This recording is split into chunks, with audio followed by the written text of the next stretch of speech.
بچوں کے سروں پر دستار فضیلت کو سجایا گیا اور ان کو اعزاز دیا گیا۔ جیسے آج یہاں پر ان کو اعزاز ملا ہے، کل قیامت کے دن اللہ تبارک و تعالیٰ بھی ان کو اعزاز عطا فرمائے، وہاں بھی ان کو وہ سرخروئی اور وہ عزت عظمت کہ ہم تو حافظ جی کو بہت چھوٹا سمجھتے تھے، لیکن حافظ جی تو بات ہی ہو گئے۔ ہماری نگاہ میں ان کی ویلو بہت کم تھی۔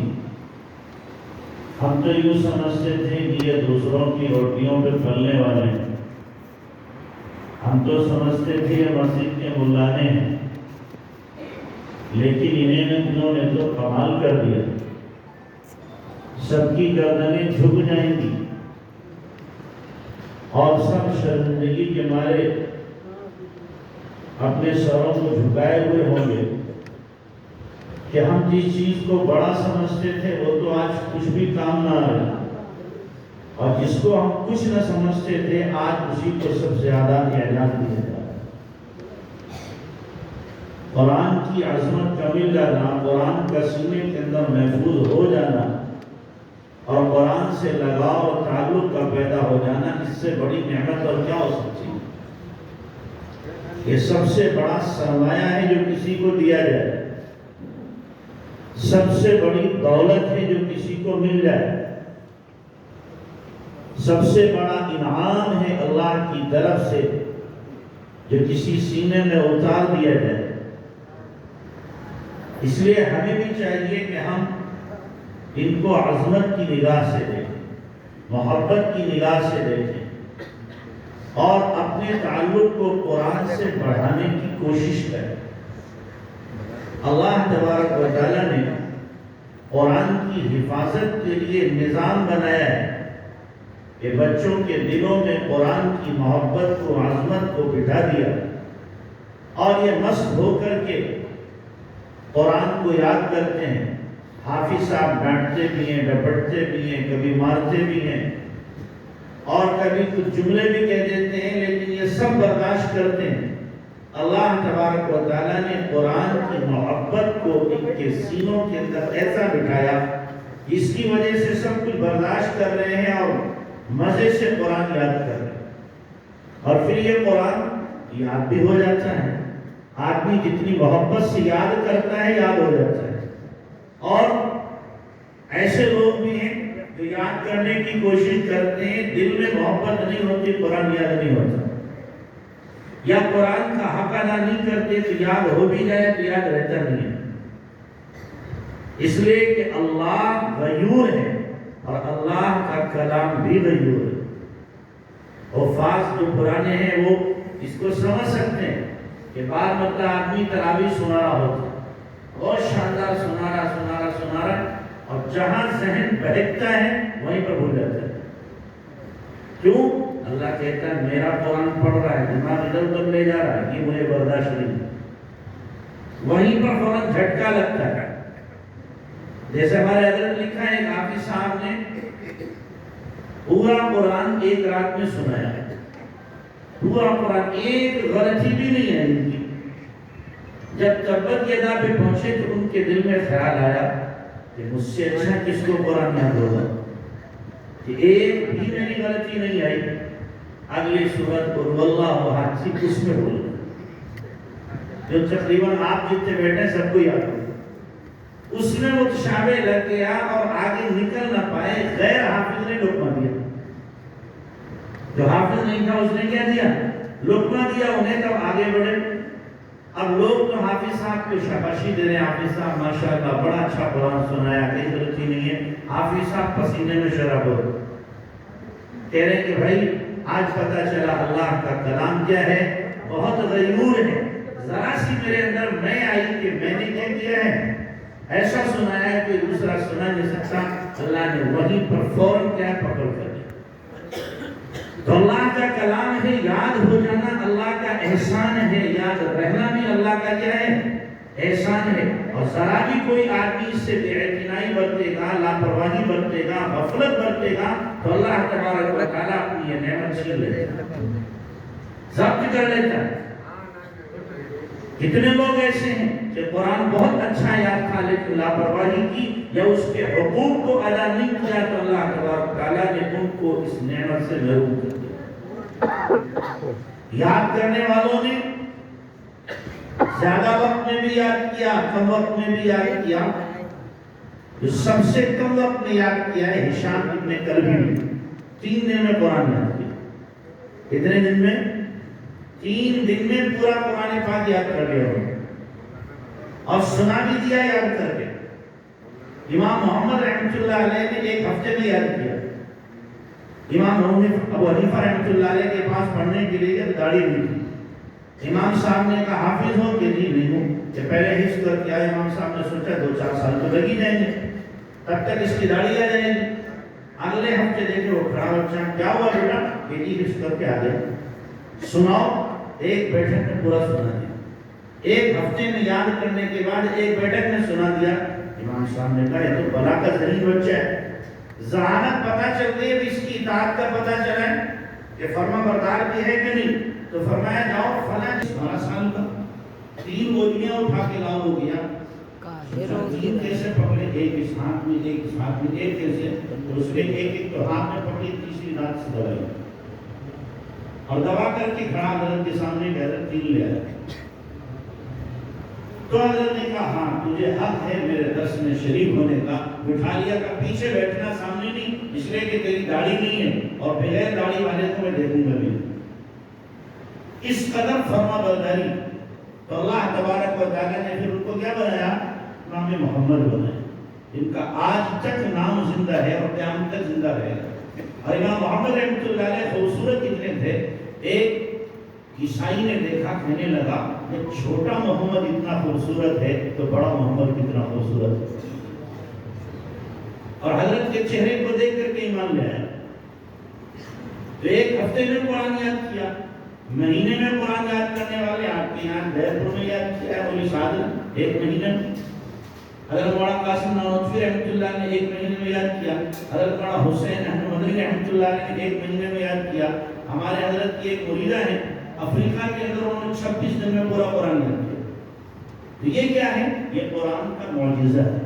یا پھر قرآن کا معجزہ ہے، ورنہ عقل میں آنے والی بات نہیں ہے. کتنی موٹی کتاب بغیر سمجھے ہوئے آدمی کیسے یاد کر لے گا؟ جیسے اپنے دل و دماغ میں بسا لے گا.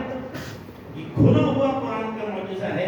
اب بھی اگر کسی گوار کے سمجھ میں نہ آئے اور اس کی عقل موٹی ہو سمجھ میں نہ آئے کہ قرآن اللہ کا کلام ہے اور قرآن کا یہ کھلا ہوا معجزہ ہے، تو اس سے بڑا احمق کوئی نہیں ہو سکتا، بے وقوف کوئی نہیں ہو سکتا. تو اللہ تبارک و تعالیٰ دکھا رہا ہے. اور ایسا نہیں ہے کہ بچپن میں یاد ہوتا ہے، بوڑھا یاد کرے اسے بھی یاد ہو جاتا ہے. ہمارے حضرت ایک مدرسے میں دستار بندی میں گئے تو دستار بندی ہو رہی، چھوٹے چھوٹے بچوں کی، ایک بڑے میں بھی کھڑے ان کی دستار بندی. حضرت نے دیکھا اوپر سے نیچے تک کوئی بال ان کے کالا نہیں تھا، داڑھی بھی سفید، مونچھیں بھی سفید، بال بھی سفید، ہاتھوں کے رونے تک سفید. پوچھا باجی کتنی عمر؟ کہ 90 سال کا ہوں. کتنی عمر کا؟ 90 سال کے بڑے میاں کی دستار بندی ہو رہی اور 90 سال کی عمر میں بھی انہوں نے کیا کیا؟ قرآن کو یاد کر لیا. لوگ کہتے کیا ہے 60 سال کے بعد سٹیا جاتا ہے، عقل کام نہیں کرتی. لیکن یاد رکھنا کہ جو عالم اور حافظ قرآن کے حق کو ادا کرنے والا اور اپنے علم پر عمل کرنے والا ہے، اس کی عمر جتنی بڑھتی ہے اللہ اس کے دماغ کو اتنا ہی اور وسیع کر دیتا ہے، اتنا ہی تیز کر دیتا ہے. تو 90 سال کی عمر میں حافظ بنے. ہم دیوبند میں پڑھتے تھے، 69 سال کی عمر میں ایک بڑے میاں حفظ کر رہے تھے. 69 سال کی عمر میں ہم نے خود دیکھا اپنی آنکھوں سے. تو یہ کیا ہے؟ اللہ تعالیٰ کی کتاب کا معجزہ ہے. اس لیے آپ بھی طے کرو کہ انشاءاللہ ہم خود یا اپنی نسل کو حافظ بنائیں. کتنا مبارک گھر ہوتا ہے وہ جس گھر کے اندر کیا ہے؟ حافظ. کتنی برکتیں رحمتیں اللہ تبارک و تعالیٰ کی اس گھر میں نازل ہوتی ہوں گی جس گھر میں روزانہ کیا ہے؟ قرآن پڑھا جاتا ہے اور حافظ نماز کے اندر قرآن کی کیا کر رہا ہے؟ تلاوت کر رہا ہے. لوگ اس کو بڑی فخر کی بات سمجھتے ہیں کہ میرے یہاں کیا ہے، میرے گھر کے اندر بہت بڑا سیاستدان ہے، میرے گھر کے اندر فلاں ڈگری ہولڈر ہے، فلاں ہے فلاں ہے فلاں ہے. لیکن سب سے بڑے فخر کی بات یہ ہے، افتخار کی بات یہ کہ میرے گھر کے اندر حافظ قرآن ہے. میرے گھر کے اندر کیا ہے؟ حافظ قرآن ہے. میرے والد صاحب مرحوم رحمۃ اللہ علیہ کہا کرتے تھے، اپنے جب بھی کوئی ملنے آتا کہتے مجھ سے بڑا مالدار کوئی نہیں علاقے میں، مجھ سے بڑا مالدار علاقے میں کوئی نہیں. کسی نے کہا کیسے؟ کہ دیکھو میرے 5 بیٹے حافظ ہیں اور 6 پوتے حافظ ہیں، 1 پوتی حافظ ہے، بھتیجے حافظ ہیں. مجھ سے بڑا مالدار کون ہوگا؟ مجھ سے بڑا مالدار کون ہوگا؟ دنیا کا مال تو چند دنوں میں ختم ہو جاتا ہے. آنکھ بند ہوتے ہی سارا مال کیا ہے؟ دوسروں کے حوالے ہو جاتا ہے. لیکن یہ دولت قرآن کی، قبر میں چلا جائے، آسمان پہ چلا جائے، یہ قرآن کی دولت موجود ہے، موجود رہے گی. قبر میں پہنچے گا، منکر نکیر سوال کرنے کے لیے آئیں گے تو قرآن انسان کی شکل میں کھڑا ہوگا. منکر نکیر کہیں گے میں پرے کو ہٹ جاؤ، ہمیں سوال کرنا ہے کہ نہیں نہیں، اس نے دنیا میں مجھے نہیں چھوڑا تھا اکیلا، میں قبر میں اس کو اکیلا نہیں چھوڑ سکتا. حشر کے میدان میں فرمایا خوبصورت شکل میں قرآن آئے گا، خوبصورت شکل میں، انسانی شکل میں قرآن آئے گا. اور اللہ تبارک و تعالیٰ کی یہاں سفارش کرے گا کہ اللہ دنیا میں اس نے میری تلاوت کی تھی، احکامات اس نے پورا کیے تھے، اپنی زندگی میں قرآن کو داخل کیا تھا، اللہ میری اس کے حق میں سفارش کو قبول کر لے. حدیث میں اللہ کے نبی صلی اللہ علیہ وسلم نے فرمایا القرآن والصیام یشفعان للعبد یوم القیامہ. قرآن اور روزہ یہ دونوں قیامت کے دن بندے کے لیے سفارش کریں گے. اللہ تبارک و تعالیٰ ان دونوں کی سفارش کو قبول کرے. اس لیے قرآن سے اپنے تعلق کو کیا کرو بھائی؟ مضبوط کرو، اپنے تعلق کو بڑھانے کی کوشش کرو. بڑھاؤ گے نا؟ رمضان آ رہا ہے، کیا رہا ہے؟ رمضان آ رہا ہے. جتنے آپ میں سے حافظ ہیں یہ طے کرو کہ ہمیں 10 پارے سے کسی دن کم نہیں پڑھنا. طے کر دو. میں الفاظ حافظ لوگ ہاتھ اٹھا کے بتائیں، حافظ جتنے ہاتھ اٹھا کے بتائیں کہ 10 پارے سے کم نہیں پڑھنا. اچھا غیر حافظ جو ہیں ناظرہ خان وہ طے کریں کہ ہمیں 5 پارے سے کم روزانہ نہیں پڑھنا. ہر نماز میں 1 پارہ پڑھ لیں گے تو کتنے ہو جائیں گے؟ 5 پارے روزانہ ہو جائیں گے. مشکل ہے کوئی؟ اب ہاتھ اٹھائیں غیر حافظ، انشاءاللہ میں روزانہ 5 پارے کم سے کم پڑھنا. اٹھاؤ بھائی، غیر حافظ تو زیادہ ہے، حافظ سے کم ہو رہے. ہم آپ سے مسجد میں عہد اس لیے لے رہے ہیں تاکہ آپ کو بھی کچھ لحاظ رہے اس کا کہ مسجد میں بیٹھ کر ہم نے سب کے سامنے کیا کیا تھا؟ عہد کیا تھا. لہذا ہمیں اس کا پاس و لحاظ کرنا ہے اور رمضان میں قرآن کی کثرت سے ہمیں کیا کرنا ہے؟ تلاوت کرنا ہے. تو رمضان میں تلاوت بھی کرنا ہے. اور ایک خاص طور سے ایک درخواست آپ لوگوں سے یہ ہے کہ رمضان میں دعاؤں کا اہتمام کرنا افطار کے وقت میں اور سحری میں تہجد کے وقت. اس کے لیے افطار کے وقت میں عام طور سے ہمارے جو خواتین ہوتی ہیں ہم لوگ کیا کہتے ہیں؟ گرم گرم پکوڑی چاہیے، تم بناتی رہو ہم کھاتے رہے، تم بناتی رہو ہم کھاتے رہے. وہ چولہے پہ کھڑی ہوئی ہیں اور ہم کھا رہے ہیں. یہ زیادتی ہے ہماری کیا ان کے ساتھ میں زیادتی ہے. اس کے لیے بہتر طریقہ یہ ہے کہ 10 منٹ پہلے سارا دسترخوان اپنا سجا لو اور سجانے کے بعد اب دسترخوان پر بیٹھو یا اکیلے میں جا کر کے سارے لوگ گھر کے بیٹھ کے دعا مانگو. سارے لوگ کیا مانگو؟ آپ کی بیوی بھی، بیٹی بھی، اماں بھی، ابا بھی، بھائی بھی، بہن بھی، بیوی بھی، بھاؤ بھی، دیور بھی، سب بیٹھ کے کیا مانگیں؟ دعا مانگ رہے ہیں. جب اکٹھے سارے دعا مانگیں گے اور حدیث میں اللہ کے نبی علیہ السلام نے کیا فرمایا کہ روزے دار کی روزہ افطار کے وقت کی دعا رد نہیں ہوتی، وہ قبول بھی ہوتی ہے. اس لیے اس وقت میں خاص طور سے ہمیں دعا کا کیا کرنا ہے؟ اہتمام کرنا ہے، اہتمام. اور اپنی خواتین کو بھی اس سلسلے میں کیا ہے؟ ہمیں ان کا ساتھ دینا. کیا دینا بھائی؟ اگر افطاری بنا رہی ہیں تو اثر کے بعد اپنی دکانیں بند کرو.